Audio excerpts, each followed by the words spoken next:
inherited a great player that understands how to practice and how to lead. And I'm just thankful for it every day because he makes it enjoyable. And he just had a baby girl too, so he's helping me in that way too. But he's been playing his tail off, and I'm really proud of him. I just, everything that he's gone through to be in this position, and he really has done a great job when it matters most, showing up in a big way. And I envision him continuing to do that. Sorry if you've already been asked this, but Coach Womack mentioned that Quay is on the upswing as far as health goes. Yeah. What have you seen? And also just speak on how he's played, even battling through that injury. He's just shown great resilience. I know after coming off the bye week, to see him go get back out there and to make a big play, make a fumble at a crucial moment, that's why you trust the people that are in this building, and Jeff Allen and his staff does a great job. And so just to see him grow in that way and to believe in what we're saying and to prepare for those moments, and I just continue to see him grow. And he obviously is a guy that I'm counting on, and I'm excited to see him in this environment. And he's picking up, being at the pace that we need him to be, and this is the stage for it, and I'm excited for him to go do that. You've gone pretty deep in that Wolf room with Q and Keanu, dealing with Quay's injury, and also even when he's playing, you've gone 3 deep. Just what have you seen from those other 2 guys and their abilities? I think that they understand that we've kind of talked about hunting as one. Like, that is the whole mantra, is we can't do it all by ourselves, and it's a long season, and we want to play a deep, long season. And so teams that have depth are going to be able to play longer. And so if we understand that, hey, next man up, Yanze, we played, he showed up in Georgia, Wisconsin, and I think he's done a great job too. And it's just about, hey, I'm only getting evaluated on the plays I'm in. If for the things that we want for ourselves, but for the team, we're all going the same place in January. And so the more guys that can play, we all want to be on a winning team. If I'm not mistaken, I think Q has one of the higher sack rates in the country. Yeah. What about his pass rush game makes him so effective? I think that he's using his tools. I think the greatest thing as a player or anything is to know who you are.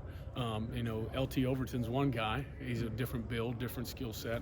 Q's got extremely long arms, and I think he's done a really good job at using what he's been blessed with to go execute and to trust it and say, hey, if I get in a situation, this is what I'm going to use. I think it's knowing who you are, when to use it, and the situations I am, because I don't know what the offense is going to do. I don't know if the tackle's going to slip and fall. So what situation am I in, and how do I use it for my best interest in the team? We've also seen him play well on those first and second kind of run downs, and not just as a pass rush specialist.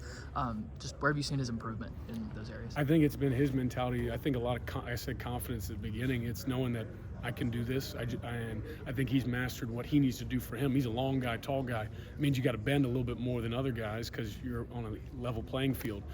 Quay's he's a little bit shorter, but he's built, so he can get underneath people pretty well. And so I think that's been an advantage for him. I think Q's just said, I know myself. What do I need to do in this moment, and trust that, and go as hard as I can. And if we need to get somebody else, he's like, hey, next guy in. So. Go ahead. I was going to say, regarding Q, have you felt that stab in practice that he kind of used to run over the tackle this past weekend? Say that one more time. The stab move that he used kind of over the tackle, you felt that in practice? Oh, yeah, and that's something we drill every week. I think I got here and I said, I think that's what you need to do. I think he knew it too, but I said, hey, that's what makes you different. Your arms, one arm is longer than 2 on a tackle. It's the shoulder length that doesn't get, and he's fully committed to doing that and trying to have counter moves off of that. I think he's just somebody that's bought in. He loves Alabama. You don't wait this long and not love this place and want to go out on the right note and trying to give him everything we got so that he can have the season that he wants individually and collectively. Sorry if you've already been asked, but I think Jihad after the game on Saturday said he's been playing a little bit of Wolf. Is that working with you? And So he's rushed with me a little bit. He's a guy that I know when I was recruiting him, that was when I was at Florida, I was recruiting him to do the same thing. Yeah. And so just to see him grow and develop a little bit confidence and obviously getting opportunities to do it, Coach Womack's given him a lot of opportunities to do it, and he's shown up and obviously wrecking havoc on Saturday too. Yeah, putting him in that position, in that role, what does that do, or what does that open up for the rest of the defense? I think anytime you have guys that can do multiple things, you have to figure out how am I going to treat them. Yeah. Just like if a quarterback can run, or they put in a wide receiver in the backfield, do I treat him like a back and put him on a linebacker? Same thing with us is, do I treat him like a linebacker or do I treat him like a DN? Yeah. And so I think it allows us to have diversity in what we run and make people have to think. You mentioned Josh Chapman and how Yeah. high at the beginning. Just kind of how important are they to this team and these players as former players and kind of the way they relate to the guys? Well, where their office is, they got to walk by them every day. And so, whether it's, the music that they're playing in the building or the lessons that they teach them or calling them out in practice about the standard and what's expected here at Alabama, when you've lived it and your pictures are on the wall holding up championship trophies, I think it speaks loud. And they set it for the guys that are here. And so they got to uphold it. Last two for Coach. You mentioned the run game. Tennessee's got a guy in Sampson who's been Yes. pretty dynamic this year, a lot of touchdowns. What have you kind of seen from him on film and even told your room about defending him? He's a guy that they got a big O-line, and he's a little bit shorter, and that's, I think, an advantage for them is that he can hide behind and be patient. He's also really hard to get down. You can't sling him down. He can spin out of tackles. He's lead 15 touchdowns this season. The next closest guy's got 4. He's obviously a mainstay in their offense, and so got to go shut that down in order to be successful. And he's a great player, and they find many ways to give him the ball, and I expect them to try to feed him the ball on Saturday.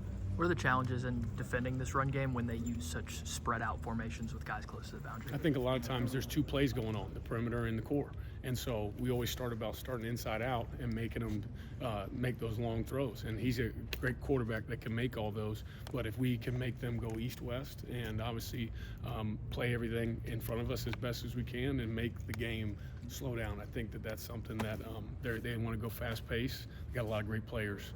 And so it starts inside out and up front, and that's what's going to cause us to be successful on Saturday. All right. Thanks, y'all. Thank you. Thank you.